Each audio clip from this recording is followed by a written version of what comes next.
This is Luke Paulson, the Catholic Conservative, and welcome to the news of the week for January 31st, 2026. And if you enjoy these videos, do not forget to like, comment, and most importantly, subscribe for more. Child abandonment ignored. Imagine for a moment a father who cares about his preschool child so little that he would abandon him in a car after getting pulled over. You really do not have to imagine that, because that actually happened last Friday. The joys of posting these only once a week. Moving on. After his father fled, the fake news decided to run the story that this child was used as leverage to get his parents arrested.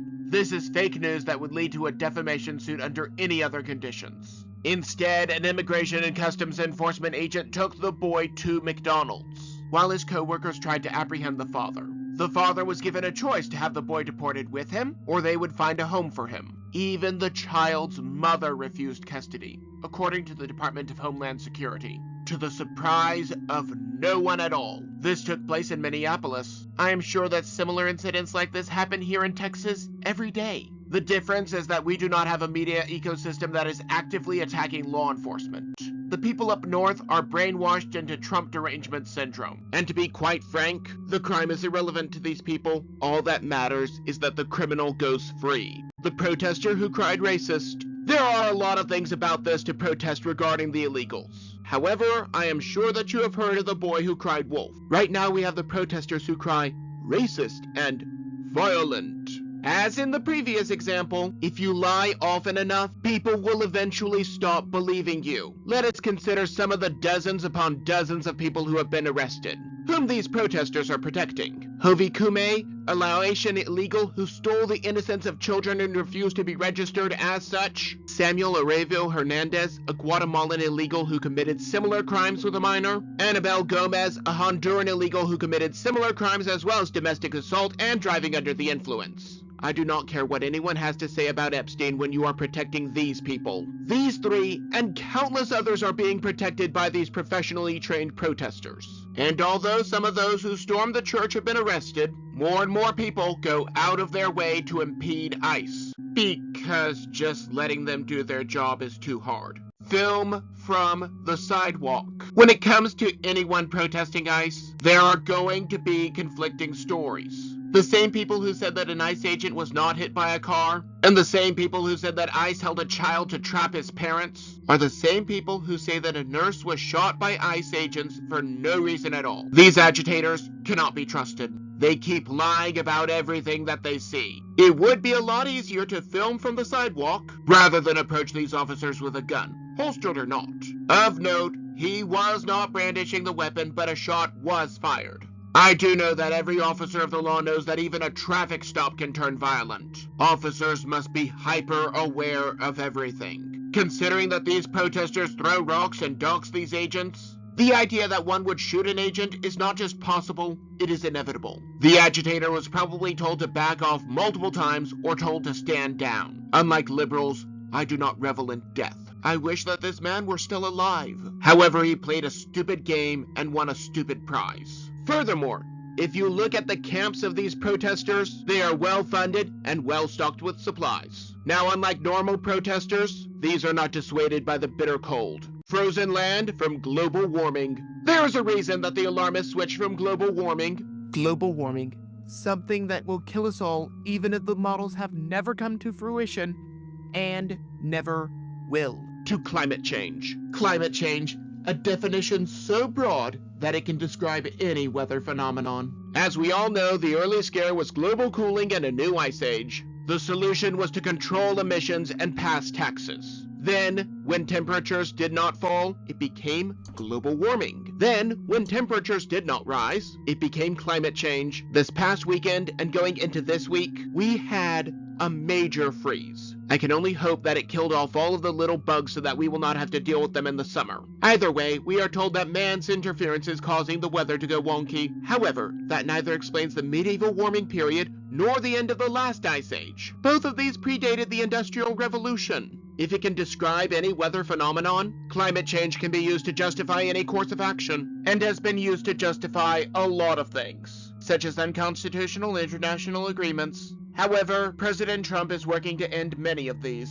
Who is dead? Without the United States paying the biggest portion of the bill, a lot of these international organizations may struggle. If organizations like the World Health Organization fall apart, I say, hey, so long, see you sucker, bon voyage, arrivederci, later loser, goodbye, good riddance, peace out, let the doorknob hit you where the good Lord split you, don't come back round here no more, hasta la vista, kick rocks, and get the hell out.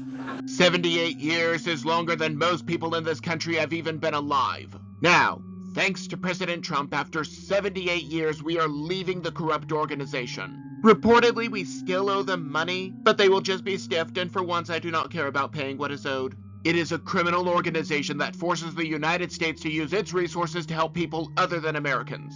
As usual, liberals believe that the only way that aid can come is by force. This is why conservatives lead the way in charitable donations, whereas liberals just want someone else's money stolen to cover the cost. Who covered up the origins of the China virus at the behest of its creators? Nothing good has ever come from either of those parties. President Trump is putting America first, as any president should. Now, speaking of spending, the Democrats want another government shutdown. A shutdown over ICE. The Democrats have not learned their lesson after the last government shutdown. Every government shutdown shows us that we do not need unconstitutional government programs. Tentatively, this shutdown will be known as the AOC shutdown, because she and others have indoctrinated themselves into believing that law enforcement is the villain. They have decided to embrace Godwin's law to the fullest. For those of you who do not know what that is, Godwin's law states that the longer a conversation goes on, the more likely it is to mention Hitler or Nazis. Democrats have decided that the illegals that their states have been protecting are being sent to concentration camps. They have no evidence for this, but they believe it. The cities and states just decided not to prosecute people for certain crimes just because they are illegals. This means that federal law enforcement has to get them one at a time. Of course, Republicans in Congress are working on the legal aspect to fight back, but there's also a much bigger task that the conservative movement as a whole has. We need to win hearts and minds. We not only need to show that it is a good thing that the criminals are being arrested because of their unmentionable deeds, we also need to show that virtually every instance of problems with ICE only comes from agitators. ICE has a job to do, and even Fetterman understands this. Ironically, people like AOC also believe that only the government can solve their problems. However, it is Christ Jesus who will save the world. If you are not allied with him, you are allied with the enemy. Walz praised by satanists. Tim Walz is a weak man who wants his followers to believe that he is standing up to evil, when in actuality, he lets evil run rampant and unabated in his state. He allowed a satanic statue to be erected in the Capitol. Officially, this was done under free speech. If it were me, I would erect statues of two guardian angels with swords drawn against the demon. This would be a nice compromise. The Satanists get the idols celebrating their sin, and the people of Minnesota remember who is in charge of all of creation. Walz has also gotten an award for the statue. The award even says that Satan has a special place for Walz. Let the record show that they said it, not me. Now, while Walz's allegiance is up for debate, here is someone who has actively rejected the Messiah. Omar is an actress. Ilhan Omar, who represents the district with the Leering Center, and who got into office after a person had multiple ballots for her in his car, and who became wealthy after entering public office, was sprayed with a liquid at a town hall. Some people did something? I watched the footage, and she did appear to nod at the person before she was sprayed. Yes!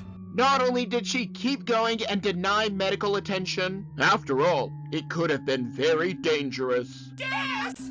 We also know that the perpetrator was a very strong leftist and probably supported no one being impeached. Yes! If you put all of this together, you will reach the same conclusion that a large portion of the internet has. This was another staged attack to garner sympathy and distract from her being investigated. Maybe I'm just blowing smoke. Maybe I'm completely off my rocker, but that is just my opinion. And do not forget to like, comment, and most importantly, subscribe for more. But before you go, on the left I have last week's video, but you may also enjoy the video on the right.